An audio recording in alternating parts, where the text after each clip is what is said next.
Salam jumpa kembali bersama dengan Pak Ovan di dalam video pembelajaran kelas 11. Kali ini materinya adalah keadilan dan perdamaian dalam keluarga.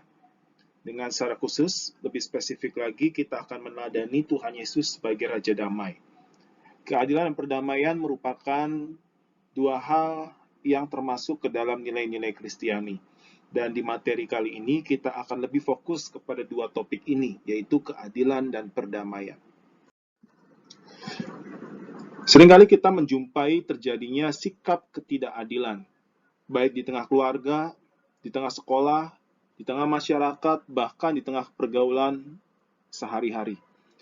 Oleh karena itu, hari ini kita akan belajar bagaimana sikap keadilan boleh ditanamkan di tengah-tengah keluarga, karena keluarga adalah komunitas atau kelompok sosial yang terkecil, di mana setiap individu pertama-tama dilahirkan, sehingga keluarga, khususnya orang tua, bertanggung jawab di dalam mendidik anaknya dalam hal keteladanan mengenai keadilan. Budaya damai harus diwujudkan melalui lembaga pendidikan. Tidak terkecuali juga pendidikan dalam keluarga. Seperti yang saya katakan tadi, bahwa keluarga, khususnya orang tua, bertanggung jawab di dalam pendidikan di tengah-tengah keluarga. Oleh karena itu, biarlah melalui materi ini, kita sebagai anak maupun sebagai orang tua, sama-sama kita diingatkan agar bersama-sama memulai pendidikan, khususnya tentang keadilan, dimulai dari tengah-tengah keluarga. Contoh-contoh ketidakadilan dalam keluarga, diantaranya egois, mau menang sendiri, tidak bertanggung jawab, kurangnya kasih, relasi yang tidak harmonis, saling membenci satu dengan yang lain, dan tidak mau saling bertolong-tolongan. Oleh karena itu, inilah contoh-contoh yang sering kali kita jumpai dalam keluarga yang menjadi permasalahan ketidakadilan di tengah-tengah keluarga. Sebetulnya dalam skala kecil, konflik juga dapat menimbulkan dampak positif. Kita menjadi lebih memahami orang lain, berusaha mengelola konflik yang ada, menjadi lebih jelas terhadap permasalahan yang sedang dihadapi. Jadi, konflik bukan hanya menimbulkan dampak negatif atau menimbulkan kehancuran dalam keluarga.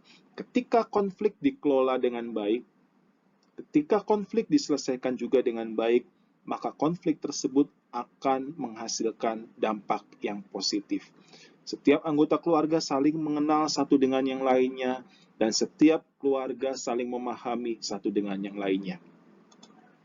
Konflik yang berkepanjangan dalam skala besar, konflik bisa menimbulkan dampak yang destruktif atau menghancurkan, karena tidak pernah diupayakan adanya usaha damai. Hal ini disebabkan bisa jadi karena setiap anggota keluarga memiliki egonya masing-masing, tidak mau mengalah, tidak memiliki kasih, dan tidak memiliki pengampunan, sehingga konflik yang muncul, baik dalam skala kecil maupun bahkan skala besar, akan menimbulkan kehancuran jika tidak diselesaikan dengan baik. Adil artinya sesuai dengan haknya, tidak lebih dan tidak kurang. Itu adalah pengertian dari adil. Keadilan harus selalu memperhatikan kepentingan, bukan hanya dari salah satu pihak saja, tetapi dari dua pihak yang berlainan, sehingga terciptalah keadilan. Keadilan sesungguhnya mempunyai perspektif mengatur dan menertibkan kehidupan seseorang. Hal ini kalian bisa baca dalam 2 Samuel 15 ayat yang keempat dan juga Mazmur 82 ayat yang ketiga. Mari kita belajar mengenai pengertian keadilan.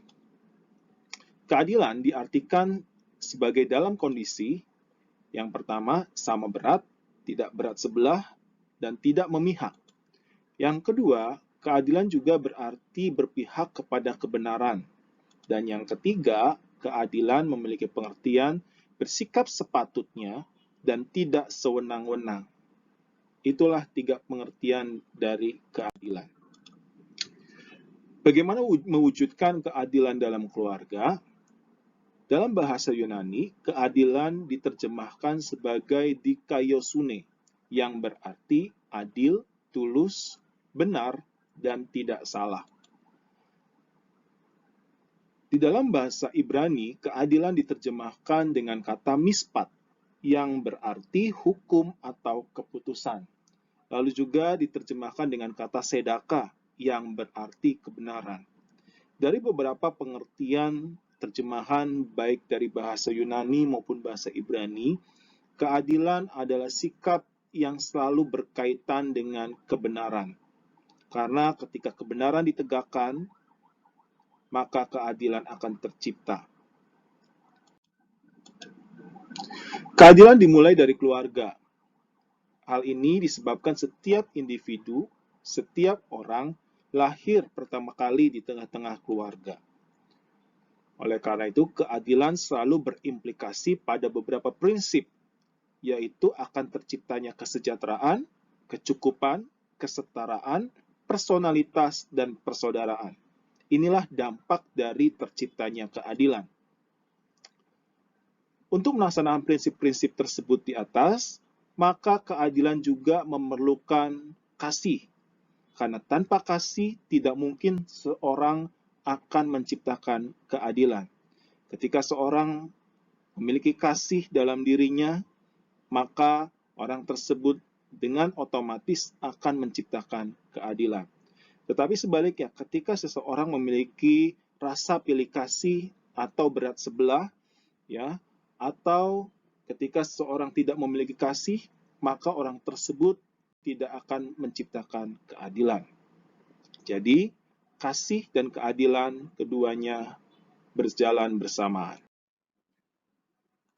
Yang menjadi pertanyaan kita sekarang adalah, apakah kita sudah menjadi pembawa damai bagi keluarga kita, bagi teman-teman di sekolah, bagi masyarakat ataupun pergaulan kita sehari-hari? Tentu ini semua bisa kita jawab masing-masing secara pribadi. Meneladani Tuhan Yesus sebagai pembawa damai. Sebelum kita berdamai dengan keluarga dan lingkungan, seharusnya kita terlebih dahulu harus berdamai dengan Tuhan dan kehendak-Nya. Inilah dasar utama dari kehidupan Kristiani. Bagaimana mungkin kita menjadi pembawa damai kalau kita belum berdamai dengan diri kita sendiri dan juga terlebih dengan Tuhan secara pribadi?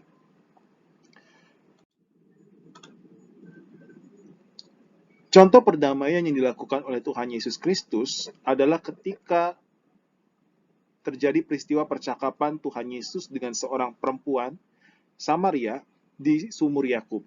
Hal ini dapat kita baca kisahnya dalam Yohanes 4 ayat 9 sampai 18. Pada ayat tersebut, kita menemukan bagaimana Tuhan Yesus sebagai seorang Yahudi sedang menjadi jembatan membawa damai dengan orang Samaria, di mana sebelumnya kedua bangsa ini bermusuhan dan tidak berkomunikasi satu dengan yang lainnya.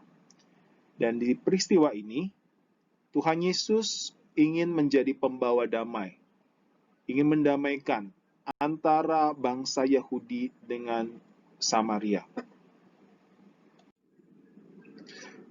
Mari kita perhatikan masalah-masalah yang seringkali dihadapi oleh kaum muda. Ada 4 masalah pokok yang dihadapi kaum muda menurut Philip. Yang pertama, keluarga. Yang kedua, masyarakat. Yang ketiga, gereja. Dan yang keempat adalah dari diri kaum muda itu sendiri.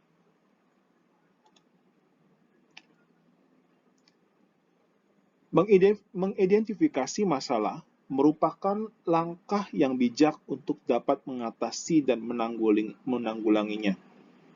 Setiap remaja perlu mengetahui apa yang menjadi penyebab permasalahan tersebut terjadi di dalam dirinya ataupun dengan orang lain. Sehingga ketika anak muda atau remaja tersebut tahu penyebabnya, mereka akan seharusnya mencari solusi bagi permasalahan tersebut. sehingga permasalahan tersebut bisa diatasi. Kaum muda harus melatih atau mendidik diri secara mandiri untuk mengatasi masalah secara mandiri. Hal yang membedakan seorang anak kecil dengan seorang anak muda atau yang bertumbuh menjadi dewasa adalah kemandiriannya, yaitu di dalam menyelesaikan setiap permasalahan yang dihadapinya. Tidak hanya bergantung kepada orang lain, tetapi seorang muda, seorang remaja, atau seorang yang beranjak dewasa, dia akan mencoba mencari solusi bagi setiap persoalan yang mereka hadapi. Jika memang tidak mampu, barulah meminta tolong kepada orang lain, khususnya orang tua.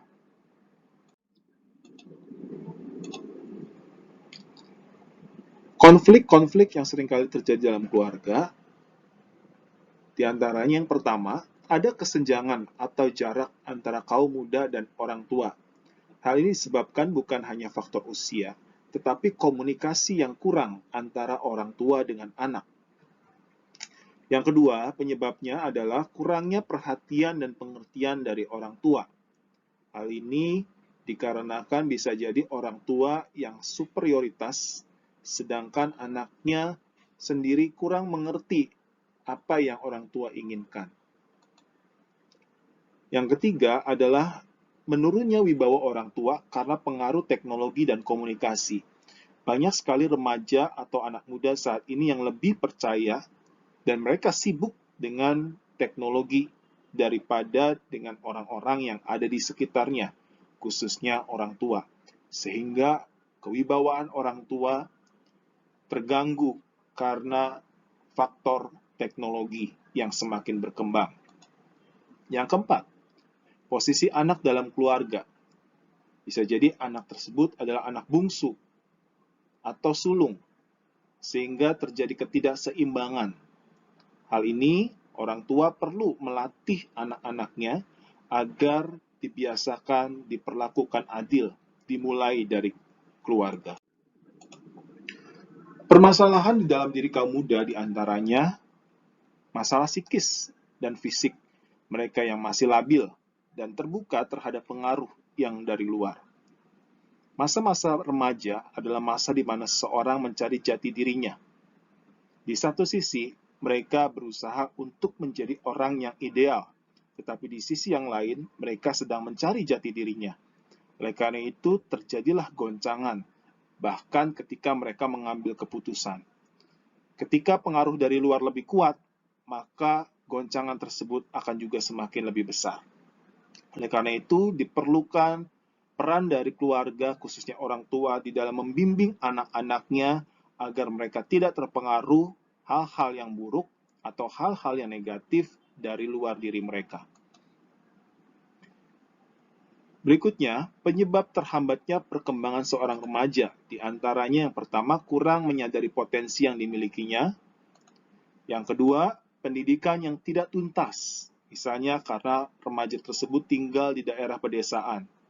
Yang ketiga, karena perasaan yang tidak berpunya atau minder atau rendah diri. Yang keempat adalah pengaruh pernikahan dini. Banyak sekali remaja-remaja yang terjebak ke dalam pernikahan dini, sehingga mereka tidak bisa menikmati masa muda mereka seperti anak-anak pada umumnya. Yang kelima adalah karena kurangnya kesadaran. Sikap cuek yang dimiliki seorang remaja seringkali menjadi penghambat bagi dirinya sendiri terhadap pengaruh atau hal-hal positif yang berasal dari luar. Sehingga diharapkan setiap remaja saat ini muncul kesadaran dimulai dalam diri mereka, sehingga mereka lebih peka terhadap dunia luar. Yang terakhir adalah upaya untuk mengubah tradisi.